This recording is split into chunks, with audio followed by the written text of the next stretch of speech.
Let me come to which one? Don't expect anything less than the #1 rated Caribbean show. Caribbean vibration. Caribbean vibration. Caribbean vibration. Caribbean vibration.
Big Ali, Apple Tony.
Caribbean Vibrations. And like I said to you, or I haven't said it to you before, Caravana Weekend, we decided to do a different type of Caravana party. Went to the parade, all those other things, which we were blessed enough to come and see Mr. Etienne Charles live. Plus, you had a couple guest artists. But you know what? First and foremost, your first time here in about almost 5 years, correct? What have you been up to? Traveling, recording, teaching, performing, sleeping, eating. Yeah, it's fun to come back to Toronto. You know, it's a special place. So it was, I mean, the reason I'm a musician is because I visited Toronto when I was very small and, you know, got introduced to the saxophone and then the trumpet. So, you know, Toronto's a very special place, man. You know, playing, it's always fun playing in front of a West Indian audience. You know, you can tell the jokes that you grew up telling, you know. So it's just more fun. They recognize the tunes. You know, I didn't really need to introduce many tunes. So I could just start Bob Marley. I could just start doing, you know. So that was fun, you know, all playing for a lot of family. My aunts were here, my uncles, cousins. So, you know, Toronto's a special place. And this is a great new facility here in Regent Park, Daniel Spectrum, part of the whole project to, you know, fix up the area. And so, you know, I'm loving it, loving it. Okay, now you touched on two things. You touched on your uncle and the trumpet. I heard there's a little story about how you actually picked the trumpet in the beginning and something. What happened? Well, I actually didn't pick the trumpet. I wanted a saxophone. Okay. And then the trumpet came. I was like, okay. So be it. So that was the end of that. And I got a trumpet and I started playing trumpet. Now, interestingly enough, you play trumpet, but you did everything tonight. You were on the drums, doing all kind of. As a band leader, do you feel that's necessary to kind of bring the energy out for that night? It's always good to make sure you keep propelling the energy through your musicians, making sure that you let them know that you are part of the music just as much as they are. So for me, you know, and I love being in the rhythm section. For me, that's the way, you know, that's a big part of the fun, is being in the rhythm section and adding to the groove and supporting, and, you know. So for me, it's one of my favorite things about playing, is getting up, getting behind the drum, or getting up, picking up the tambourine, and just making sure that, you know, I'm helping to propel the time along. Yeah.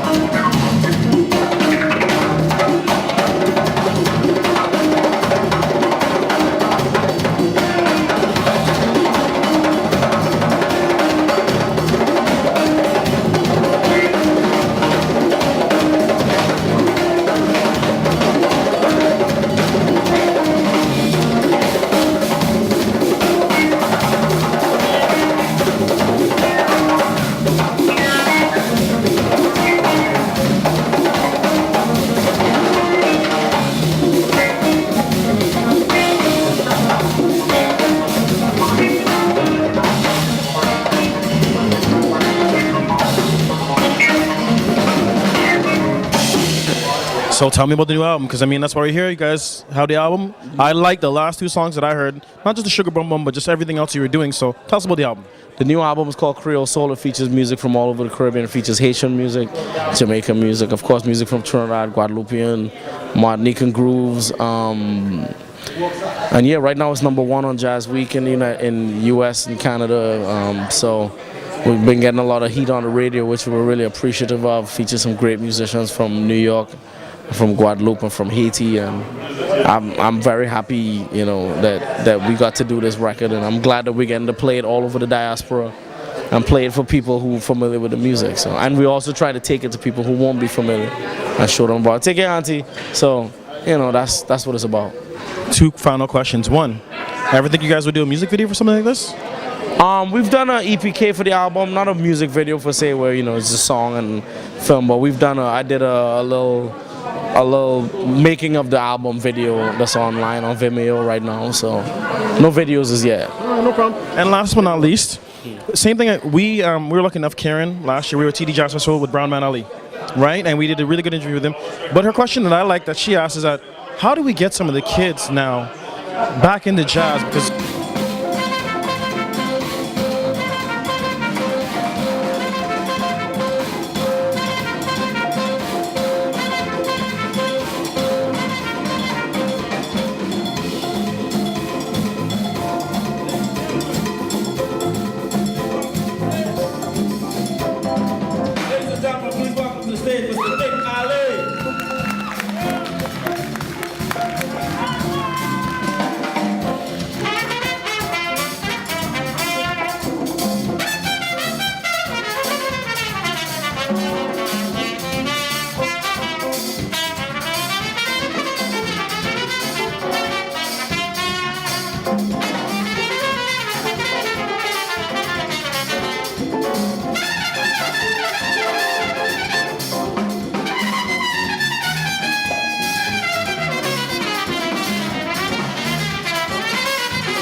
because I mean I'm a bit older, and I listened to jazz as I was growing up, and I actually played trombone, right? But now there's less music programs, and even though there's a lot of bands and stuff like that. How do we get the kids to understand and realize jazz isn't just this tight kind of thing, you know? I tell you, bring them to the shows and tell them to leave their phones in the car.